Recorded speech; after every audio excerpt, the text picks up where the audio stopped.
The time has come. I have been saying that I wanted to film this video for so long. It is about 5 p.m. I think it's just gone on 5, and I thought I could share with you all my nighttime routine that has, like, I don't want to sound dramatic, but also it has kind of changed my life. I was never diagnosed, so I don't want to say that I had insomnia, but it was very much giving a lot of insomnia things. I'd never been a great sleeper. I feel like even growing up as a kid, I struggled to fall asleep. I'd wake up through the night, and then when I kind of became an adult, maybe life's responsibilities got a little bit higher and I started experiencing things like anxiety, and I wouldn't sleep because of it, and then I would call it like the night scaries or like nighttime anxiety about going to bed, because I just dreaded going to bed and just lying there for hours and hours and hours. I would be up until like 4 a.m. and I couldn't fall asleep, and there's nothing like trying to fall asleep, and there's no other reason. Like, it's not like I had a baby that was keeping me up or was working night shift. Like, there was no reason for me to not be able to sleep. I would just lie there and toss and turn. Wouldn't wish insomnia on my worst enemy, honestly. It is just one of the most, feels like you're going insane. I feel like that's the best way to describe it. That was probably 2 years ago now that I struggled with like major, I'm gonna say insomnia, but very lightly. And that kind of like catapulted me into this sleep kind of fascination. I just wanted to learn all about sleep and how it works. And I had some friends who would be like, oh, I just fall asleep so quickly, or I've never struggled with sleep. And I was like, okay, what am I doing wrong? And so after doing hours and hours and hours and hours and hours of research and reading countless books, I feel like I finally got my sleep routine down pat. And most nights, I want to say like 90% of the time, I'm sleeping so well. I have an Oura ring, so I get a sleep score every day. Most of the time it's in the 90s, which is crazy for me. Like, I never thought I'd be someone who was getting 90+ sleep scores every day. So I just thought I would, obviously I'm not a professional at all wanting to put that out there, but this is just the night routine that made me into a good sleeper. From a pretty bad sleeper to a pretty good sleeper. So I thought I could just bring you along for tonight. Sam's away this week as well, so it's just us girls, and I thought we could just kind of, one, spend the night together, and two, I can just kind of like talk you through everything that I do, from food, from timings of everything, all sleep hygiene things. I think I'd never even really looked into sleep hygiene or knew what it was. I was like, sleep hygiene, does it mean like having a clean bed? But I feel like I've learned quite a bit since then. I'm also currently reading a book called Why We Sleep, which is, I'm learning so much. I think it's probably like 5:20 now. The sun is setting and I'm sitting outside. My nighttime routine kind of starts at sunset, because I always try and see somehow the sunset. So I'm just sitting outside looking out. Tells my body and works with my circadian rhythms, saying, okay, the day is coming to a close. The light is disappearing. Also, from this point on, I try my very, very hardest to not put any overhead lights on. Sam always likes to joke around with me with my overhead lights, but once the sun is set, I basically only have lamps on, my diffuser, my essential oil diffuser, or my red light. That's basically all of the lights that I like to have on. I'll have a kitchen light on, but just the one that's like not overhead. It's kind of like the lower one. I do often take the dogs for a walk around this time as well, just to see the sunset. They have already been on a big walk today, but I think I'm going to take them out just for like 10 minutes. And I know that they'll very much appreciate going out. I think first I'm going to put some veggies in the oven, so when I get back they can be almost ready. Start dinner, take the boys for a walk, and then the routine really begins. This is just the start. This is nothing crazy, trust me. I feel like it could be described as getting weirder and weirder as the night goes on, but I feel like it starts now. And just winding down, I try and not work too much past this point in the day, and just kind of like trying to get my mind to wind down. It's dark in here. See, just have a lamp. I remember one of the things that was not helping me fall asleep was that I would get into bed, and it was the first time in the day where I've actually had any silence. I always have music playing, or a YouTube video on, or a podcast on, or something like that. Like, I've just always got sound on that's kind of like distracting me from my thoughts. And then I would get into bed and there'd be silence, and I'd just be like, oh my gosh, let me think about everything that I could possibly think about. And obviously, because I've not let my brain think about anything really all day, because I've been constantly distracting myself all day. Obviously just a small one, but I found that just doing things in silence, like just cooking dinner in silence. Obviously if Sam was here, I'd probably be talking to him, but he's not here, and I don't need something on all of the time. I found, especially towards the end of the day, because you're kind of like thinking about anything that happened that day, or give yourself time to think about it before you get to bed. Journal it out or just think about it. But I even find most of the time just thinking about it means that when I get into bed, it's not the only silence that I've had that day. It's less. Like, it's not gone, but it's a bit less. I think I mentioned this before as well, but I try and stick to the 3-2-1 rule leading up to bed. So it's 3 hours before you go to sleep, no eating. So kind of try and have dinner 3 hours before you want to try and get to sleep, so that your body's not trying to sleep and fall asleep whilst digesting. No liquids 2 hours before bed. I'm not sure if I've got a bad bladder. I fear I might. I found myself waking up multiple times in the night, and then it was just like a whole thing of falling back asleep again. So it was just like disrupting my sleep. And I found that ever since I kind of stopped drinking anything, water, tea, 2 hours before bed, I don't wake up. It's a big one. And the last one is no screens before bed. It's 6 p.m. and I normally eat around probably from like 5:30 to 6:30. Just made dinner and I'm quite excited about it. It doesn't look that great. I tried to kind of like do a bit of like a little schmear underneath. I've got a massive piece of smoked barramundi and then some roast pumpkin, asparagus, and then I made a little like a satay sesame spiced sauce to kind of dip it in, and it smells so good and looks so good. I'm very excited. I have one of these every single night. This is it. She's perfect. Dip in my hot chocolate. Look at the caramel. This is my happy place.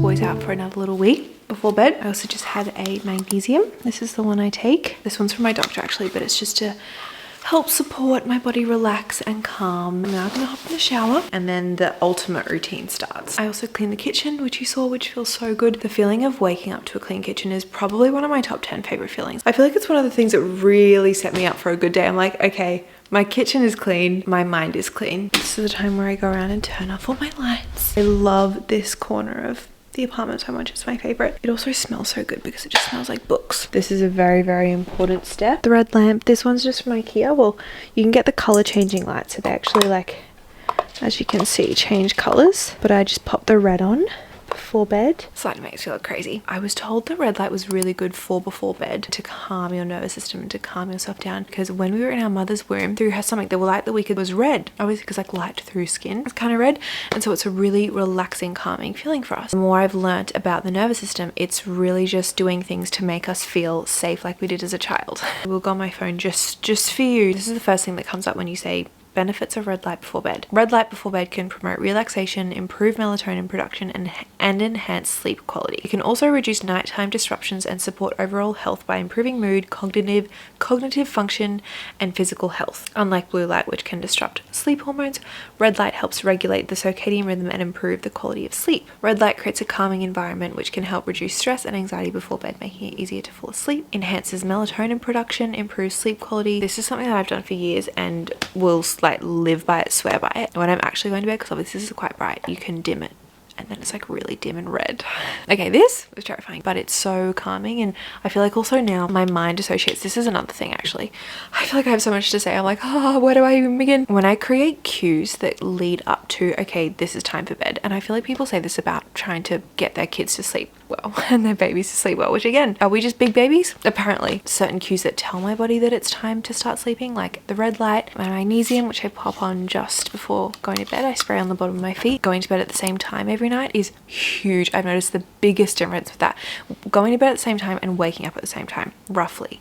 Obviously, you can't do it every single night, but whenever I have control of it, I also have learnt my ideal bedtime from my Oura Ring. It kind of like picks up on, I suppose, just like your body's rhythms and patterns, and it kind of gives you your ideal bedtime. And it's literally 7:59, so I'm about to get the notification, but at 8 p.m. it normally goes start winding down for bed. I ideally like to be in bed around 8:30, and then I'll usually read. Going to bed at the same time and then waking up at the same time every day, I feel like just keeps your body in that routine, and so it's just like, yep, it's bedtime. I know to get sleepy around this time, and then I know to kind of wake up at the same time. I feel like that has helped so much, and when I don't stick to that, I feel like my sleep really takes a hit. I'm not sure if this light is relaxing to watch or kind of just annoying to watch, so I'm gonna go have a shower and then we can get into all the little nitty-gritty bits.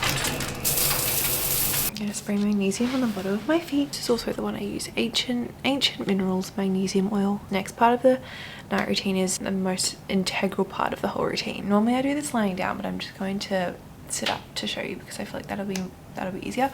Oh, actually, every single night, it's actually gonna be annoying. Maybe it'll be relaxing. I put on 12 hours of brown noise. This sound relaxes me more than anything. I think it's why I can sleep so well on planes, because it kind of sounds like you're in a plane. Put my phone on charge and then I just pop it down there. I hope that's not annoying to listen to, but I'm hoping it's actually relaxing. to listen to. That sound just instantly makes me sleepy, honestly. I feel like that is another one of those cues, just kind of like sends my body into like, okay, we're about to sleep. I want to say probably around April, I started to introduce some somatic exercises into my nighttime routine and just before bed, and I noticed the biggest change in just like how quick I was able to fall asleep. This is gonna look crazy and I want to just describe it, but I feel like it's best to kind of show you. Maybe I'll do a bit of both. Firstly, also something that I was just doing in the shower, which I'm not going to give you a demonstration of because I feel like it's just like so I don't know. I was humming in the shower. You get into the humming, so it's like really like deep humming out of your chest. That's supposed to calm your vagus nerve, which I believe, I'm not 100% sure, but I believe the vagus nerve is the one that runs right down your spine. The next thing I do, which again I normally do this lying down, I've been getting really into tapping recently, and the two kind of styles of tapping I do, the ones that I do is just the butterfly tap. So you just go side to side and you just tap like this, not too hard but also like a little bit of something. And then normally whilst I'm doing this, I'll do it for like a minute, maybe a minute or 2 minutes. I'll do some breathing exercises. So I will either do the one where it's like breathe in for I think 4 or 6, breathe in for 6, hold for 6, and then really exhale, like not just like through the mouth, like a really let it all go for 6 to 8. Breathe in, hold, and like this is my counts. The other style of breathing I do is take in as much air as you possibly can, and then at the very top, like when you almost feel like you can't take in any more air, you take one more, like, and then you breathe out. And all the time I yawn, and apparently that's really good. Apparently that's your body like relaxing, is when you yawn.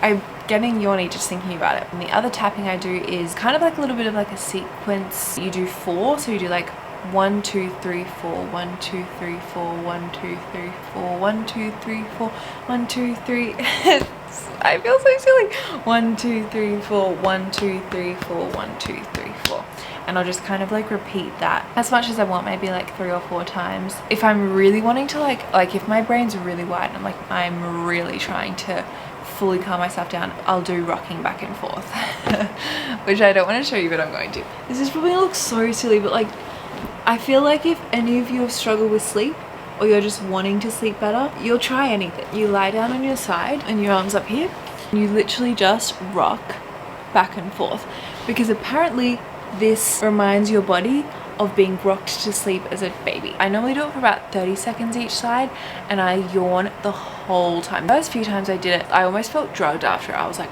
whoa, I feel so sleepy. You can do some hip exercises, put your hips out and then put your hips in, like just lying on your back, tuck your tailbone under, because apparently we also store a lot of emotion in our hips. Is that all of them? Yeah, I feel like that's all of them. And then I'll get my Kindle out and I will read until I literally fall asleep. Like I basically fall asleep with this in my hands every single night. I'm also rereading Harry Potter right now, which is one of the things that I said I wanted to do on my personal little bucket list this year. Actually having such a good time. I also feel like I'm sleeping so well because as I'm reading it, it's just transporting me back to my childhood. So yeah, I'm really doing everything I can to apparently recreate my childhood before bed, and it works. I also don't count Kindle as a screen. I have the warmest, you can like turn down the blue and then turn up the warm light, and yeah, so I don't count it because it's reading. I don't think I could live without my Kindle, because as much as I possibly can to do all of the relaxation things that I possibly can try and do, my brain is constantly going 1,000 miles an hour, and I feel like the only thing that actually kind of gets me out of that and gets me out of my own brain is into another person's brain and into another world and another story. I could be getting into bed at like midnight, 1 a.m, 2 a.m. I will always bring my Kindle out, even if I read for like 30 seconds before I'm knocked out. It just, again, it's one of those things that I'm like, surely it's kind of like sending a signal to my body that it's like, okay, Kindle's out, lights are off, brown noise is on, time to go to sleep. I'm getting tired. I feel like that's probably the perfect way to end this video off. Don't even look at the mess over there, please. And that is my nighttime routine. So it's nothing like crazy. I just don't think I would do it if it was anything too elaborate. You know, you've got to keep it easy enough to the point where you'll actually want to do it every night. 5 p.m. till 9 p.m. routine, that has helped me immensely improve my sleep. So I thought it could be fun to share. I'm gonna snuggle up and get all cozy, read my Kindle and do my exercises, and hopefully have a resting amazing sleep. And after all that, I will. This is the other thing I do. Sorry. This has been a more recent thing, but I've been trying to sleep with a silk bonnet on to protect my hair. I'm tired. Good night. Why am I putting this on the internet?